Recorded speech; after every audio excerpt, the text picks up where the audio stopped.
Bismillahirrahmanirrahim. Assalamualaikum warahmatullahi wabarakatuh.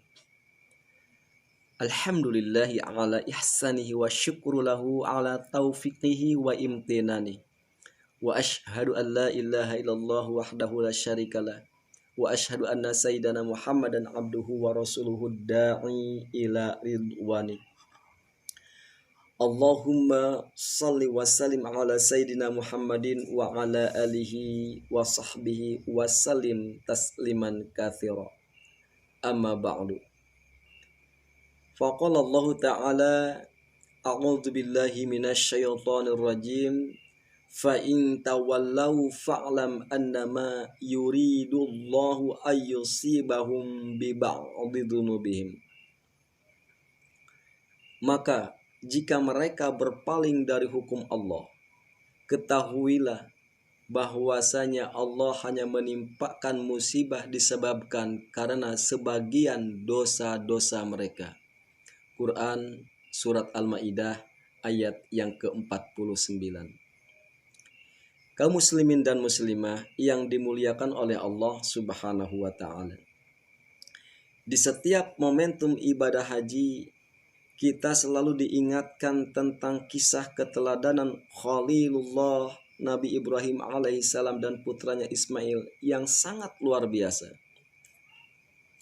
Pertama, lihatlah bagaimana ketaatan keluarga Nabi Ibrahim alaihissalam untuk melaksanakan perintah-perintah Allah, tunduk secara total, taat secara utuh, tanpa ada rasa keberatan sedikit pun di dalam diri mereka.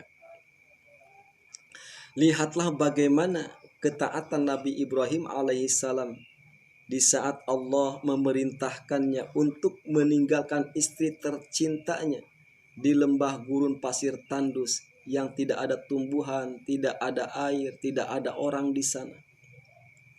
Lihatlah bagaimana ketaatan Nabi Ibrahim alaihissalam melaksanakan perintah Allah Subhanahu wa Ta'ala di saat Allah memerintahkannya untuk menyembelih putra tercintanya, di mana putra tercintanya ini sudah dinanti-nanti sejak lama kehadirannya di tengah-tengah keluarga. Namun karena ini perintah Allah Subhanahu wa Ta'ala, Nabi Ibrahim alaihi salam ikhlas untuk melaksanakan demi perintah Allah Subhanahu wa Ta'ala. Yang kedua, di dalam momentum ibadah haji ini juga kita diingatkan tentang keteladanan istri Nabi Ibrahim alaihi salam yang taat kepada Allah Subhanahu wa Ta'ala. Di saat harus rela ikhlas ditinggal pergi suaminya di lembah gurun pasir tandus yang tidak ada tumbuhan, tidak ada air, tidak ada orang di sana.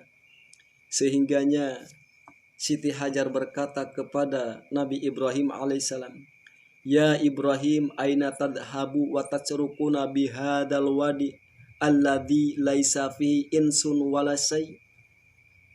Ya.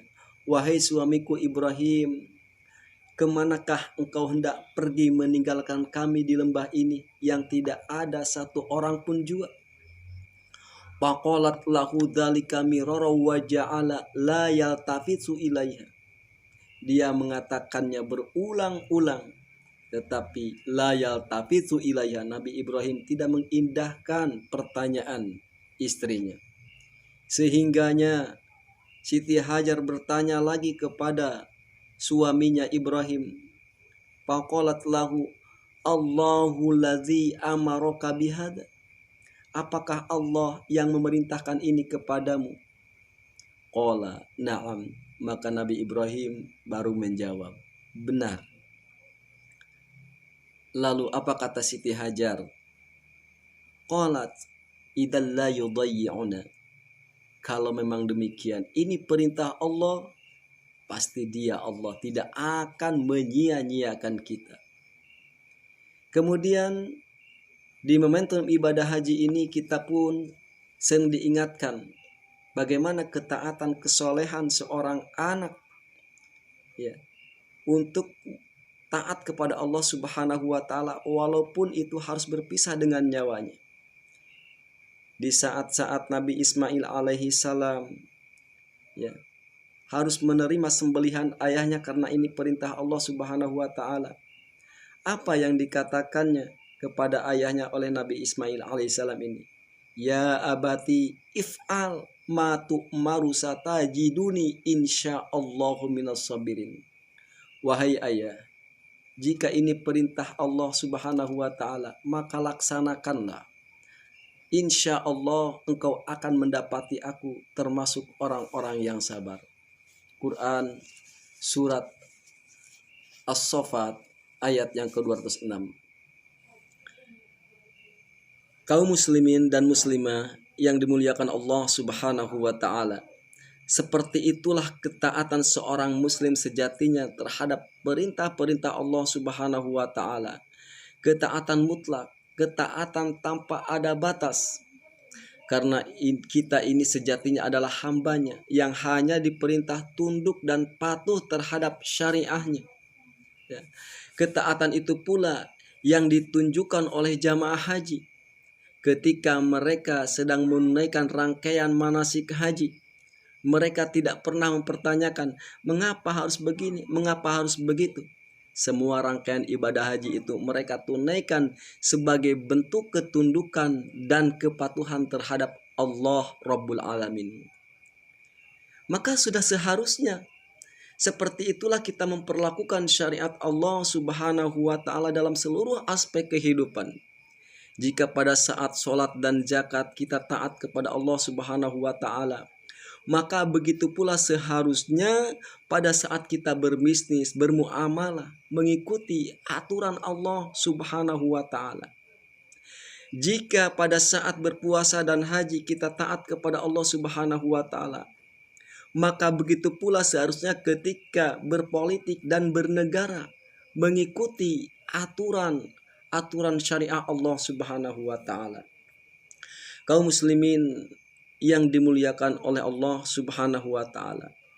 Seorang muslim harus yakin bahwa di balik ketaatan terhadap perintah Allah Subhanahu wa taala, di balik ketaatan menjalankan syariahnya pasti ada kebaikan. Allah tidak akan menyia-nyiakan hambanya yang taat menjalani perintahnya.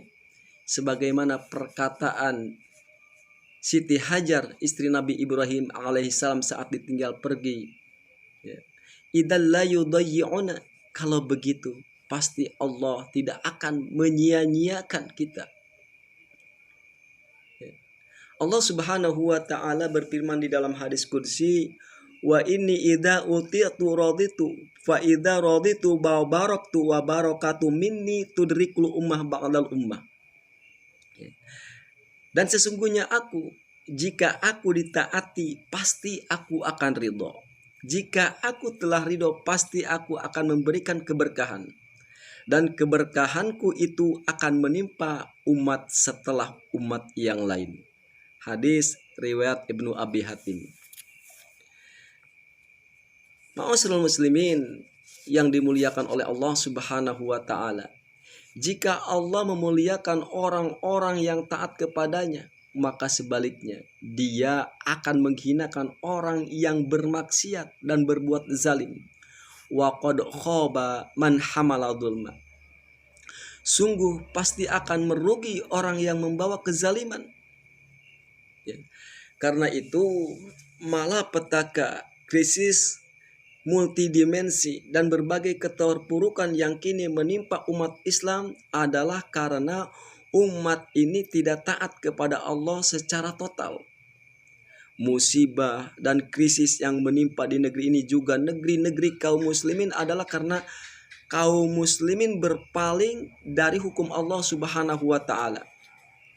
Allah Subhanahu wa taala berfirman di dalam Quran surat Al-Maidah ayat ke-49 tadi, fa in tawallau fa'lam annama yuridullahu ayusibahum bi ba'dhi dzunubihim. Maka jika mereka berpaling dari hukum Allah, ketahuilah sungguh Allah hanya bermaksud menimpakan musibah kepada mereka akibat sebagian dosa-dosa mereka. Ya. Maka setiap orang ini menginginkan hidup dalam keberkahan, kenyamanan, ketentraman. dan itu tidak akan didapati melainkan apabila hamba-hamba Allah di permukaan bumi ini betul-betul mau mentaati perintah-perintah Allah Subhanahu wa taala dan meninggalkan maksiat kepada Allah Subhanahu wa taala. Sehingga apa yang diminta kepada Allah Subhanahu wa taala, Rabbana atina fid dunya hasanah wa fil akhirati hasanah wa qina adzabannar, itu akan tercapai. Walhasil, marilah kita tunduk dan taat kepada syariat Allah Subhanahu wa taala. Mari kita perjuangkan tegaknya syariat Allah Subhanahu wa taala di dalam kehidupan kita ini agar mendapatkan keberkahan. Mudah-mudahan tausiah yang singkat ini dapat menambah keimanan dan ketakwaan kita kepada Allah Subhanahu wa taala. Khusus bagi saya yang menyampaikan dan umumnya bagi para pemirsa kaum muslimin dan muslimah yang dimuliakan oleh Allah Subhanahu wa taala. Fa'taburu ya ulil absar la'allakum turhamun. Billahi taufiq wal hidayah. Wassalamualaikum warahmatullahi wabarakatuh.